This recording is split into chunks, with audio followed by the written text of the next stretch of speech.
In a world where we rely on satellites and supercomputers to track the stars and build machines that calculate planetary orbits with pinpoint accuracy, it's easy to assume ancient people were limited to stone tools and basic survival. But what if I told you that over 2,000 years ago, someone crafted a device so sophisticated it could predict eclipses, map the movements of the sun and moon, and even track the 5 known planets, all packed into a bronze mechanism the size of a shoebox? When sponge divers pulled it from a shipwreck off the Greek island of Antikythera in 1901, experts were left speechless. These aren't isolated oddities. They're 7 ancient discoveries that, according to everything we know about science, engineering, and the steady march of human progress, simply should not exist. Think about this. Civilizations without metal tools or written records raising temples that rival modern cathedrals. People moving 100-ton stones across mountains with a precision our lasers still envy. And devices that hint at knowledge we only rediscovered centuries later. In the next few minutes, you'll uncover exactly 7 of these enigmas, from a 12,000-year-old sanctuary built before farming to a Roman cup that changes color like something from a high-tech lab. Each one challenges what we believe about our past. Stay with me, because by the end, you might wonder what other secrets still lie beneath our feet. These finds span oceans, deserts, and underground worlds. They come from hunter-gatherers, Bronze Age societies, and empires that rose and fell long before Rome.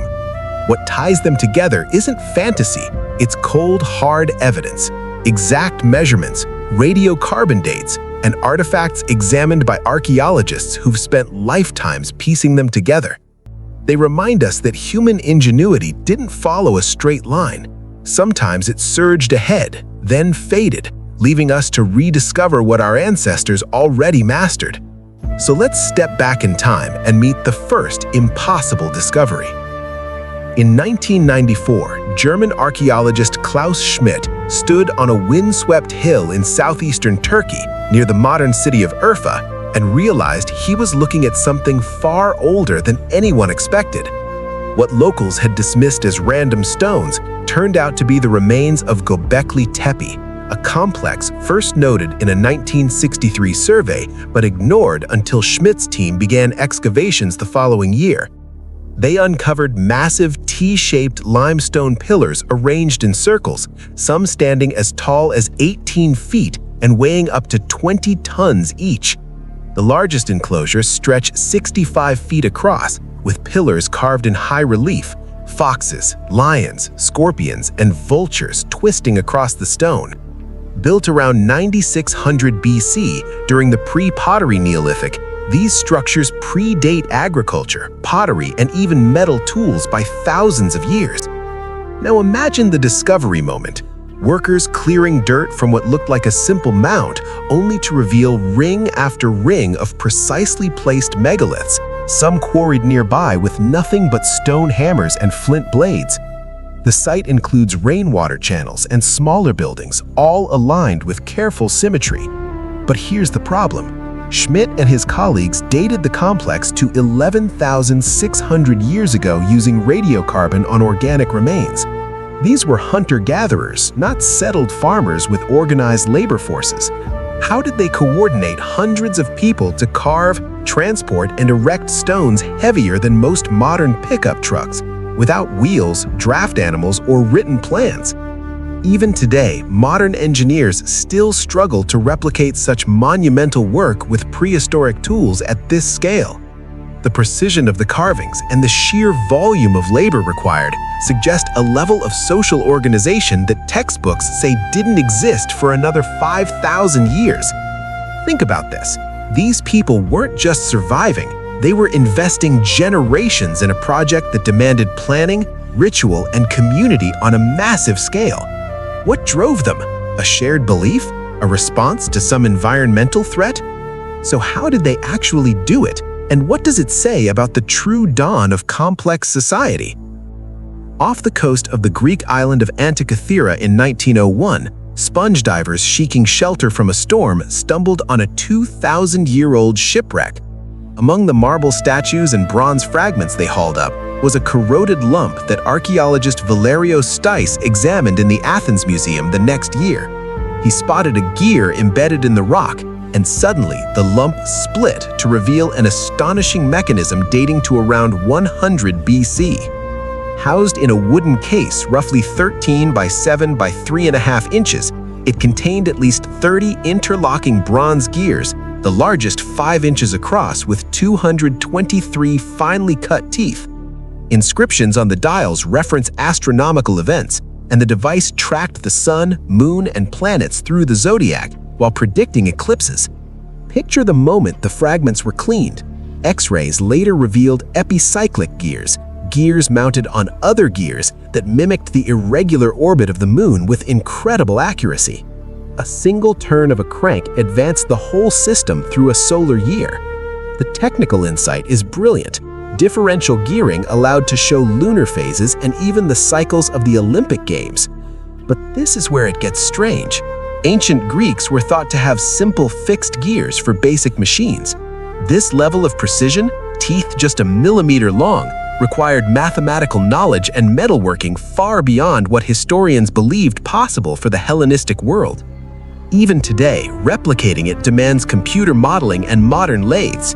The original sophistication wasn't matched until medieval European clocks 1,000 years later. Even modern engineers still struggle to explain how the makers achieved such tolerances without industrial tools. Now imagine the human stakes. This wasn't a toy for a wealthy patron. It was likely cargo on a trading ship, perhaps built in a workshop linked to astronomers like Hipparchus. The device survived a wreck that claimed lives and treasure, yet its secrets nearly vanished forever. So how did ancient craftsmen encode the cosmos into bronze, and what other mechanical wonders were lost with them? In 1936, near the village of Kuju Trabu outside Baghdad, Iraq, workers uncovered a set of curious clay jars while digging. 2 years later, Austrian archaeologist Wilhelm Koenig, director of the Iraq Museum's laboratory, examined one closely and recognized something extraordinary. Dating to the Parthian period between 250 BC and 250 AD, the object, now called the Baghdad Battery, consisted of a 6-inch tall terracotta vase, a copper cylinder 3.8 inches long sealed inside with asphalt, and an iron rod suspended in the center. When Koenig's team filled replicas with an electrolyte like vinegar or grape juice, the jar produced a steady half-volt to 1 volt of electricity. The discovery moment came when Koenig noticed the asphalt stopper and the way the metals were isolated, exactly like a primitive galvanic cell. The technical insight is simple, yet ingenious. Copper and iron in an acidic solution create a chemical reaction that generates current, possibly used for electroplating silver onto gold or for mild medical shocks. But here's the problem. True batteries weren't supposed to appear until Alessandro Volta's work in 1800, nearly 2,000 years later. No other evidence of electricity exists from this era in the historical record. Even today, modern scientists debate its exact purpose, but experiments confirm it works as a cell. Modern engineers still struggle to imagine why Parthian artisans would develop such technology without widespread use or documentation. Think about the human element. This wasn't mass production. It was likely a specialized tool in a tomb or workshop, perhaps tied to ritual or craft in a society facing its own technological limits. What urgent need or lost knowledge drove its creation? So how did they harness electricity so early? And what other quiet innovations slipped through the cracks of history? High in the arid desert of southern Peru in the 1920s and 1930s, pilots flying over the Nazca Plain spotted something impossible from the ground: enormous geoglyphs etched into the earth. Peruvian archaeologist Toribio Mejia Chespe first noticed lines while hiking in 1927, but it was German mathematician and archaeologist Maria Reich who devoted her life to studying them from the 1940s onward, mapping hundreds of figures and straight lines created between 500 BC and 500 AD by the Nazca people. Some drawings stretch over 1,200 feet, The hummingbird, monkey, and spider are instantly recognizable only from the air, while arrow-straight lines run for miles across the pampa. The discovery moment unfolded as Reich walked the desert, clearing pebbles to reveal the lighter soil beneath, then realized the scale required mathematical planning. The technical insight is deceptively simple. Remove the dark iron oxide-coated stones to expose the pale ground, creating high-contrast lines that last centuries in the dry climate. Yet the precision is breathtaking. Curves accurate to within inches over vast distances, figures perfectly proportioned using what Reich deduced were giant compasses and long cords. But here's where it gets strange. The Nazca had no balloons, no high ground for viewing the full designs. How did they plan and execute such accuracy without aerial perspective? Even today, modern surveyors still struggle to replicate the straightness and scale without GPS or aircraft. Now imagine the stakes. These people lived in a harsh environment where water was life itself. Some researchers believe the lines marked underground aquifers or ritual paths. What drove generations to invest countless hours in art visible only to the gods, or perhaps to future eyes? So how did they achieve this impossible geometry from the ground, and what message were they really sending? Around AD 536 to 600, in the high Andes of Bolivia near Lake Titicaca, builders of the Tiwanaku civilization began work on Puma Punku, a platform complex whose ruins still defy explanation. Modern archaeologist Alexei Vronich, through careful excavation and carbon dating of mound fill layers, confirmed the timeline and the astonishing stonework. The site features precisely cut red sandstone and andesite blocks, some weighing 131 tons, the largest measuring 26.6 feet long, 17 feet wide, and over 3 feet thick, quarried 6 to 56 miles away and transported uphill without wheels. Picture the engineering. H-shaped blocks with interlocking grooves and drilled holes that fit together like precision puzzle pieces, surfaces flat to tolerances finer than a credit card. The technical insight lies in the repeated modular shapes, identical angles and notches across dozens of stones, suggesting templates and advanced stoneworking techniques with copper tools, abrasives, and patient labor. But here's the problem. Andesite is extremely hard volcanic rock. Replicating the cuts today requires diamond-tipped power tools, yet no such evidence exists at the site. Even today, modern engineers still struggle to move and fit stones of this mass and precision without heavy machinery. Think about the human story. At 13,000 feet above sea level, in a society facing earthquakes and harsh weather, these builders created a monumental gateway that may have served as a ceremonial or administrative center. What risk, what vision drove them to haul these giants across mountains? So how did they achieve machine-like accuracy with Bronze Age technology? And why does the complex look deliberately dismantled rather than eroded? In 1963, a local resident in the Cappadocia region of Turkey was renovating his home when he knocked through a basement wall and found a mysterious tunnel. What he uncovered, now known as Derinkuyu Underground City, stretched 18 levels deep, reaching 280 feet below the surface. Archaeologists quickly mapped a network carved into soft volcanic rock, large enough to shelter up to 20,000 people along with livestock and food stores for months. Ventilation shafts, wells, and massive circular stone doors that could seal sections from invaders complete the labyrinth. The discovery moment came as explorers descended level by level, revealing living quarters, schools, churches, and storage rooms connected by narrow passages. The technical insight is masterful. Over 50 feet of vertical shafts bring fresh air to the deepest chambers, while wells tapped groundwater. Everything was engineered for long-term survival: wine presses, oil lamps, and even a stable for animals. But this is where it gets strange. No written records name the builders, though the city was likely expanded by Hittites, Phrygians, or early Christians fleeing persecution around 2,500 years ago. Even today, modern civil engineers admire the ventilation and structural stability achieved without steel or concrete. Now imagine the stakes. Entire communities retreating underground during invasions, sealing themselves in darkness to protect families and flocks. What desperation or foresight led them to carve out a hidden metropolis? So how did they plan and sustain such a vast subterranean world, and what other refuges might still lie undiscovered? Sometime in the 4th century AD, Roman glassmakers created a cup now known as the Lycurgus cup, later acquired by the British Museum in 1958. When scientists examined fragments under an electron microscope in the 1990s, they revealed a secret hidden for 1,600 years.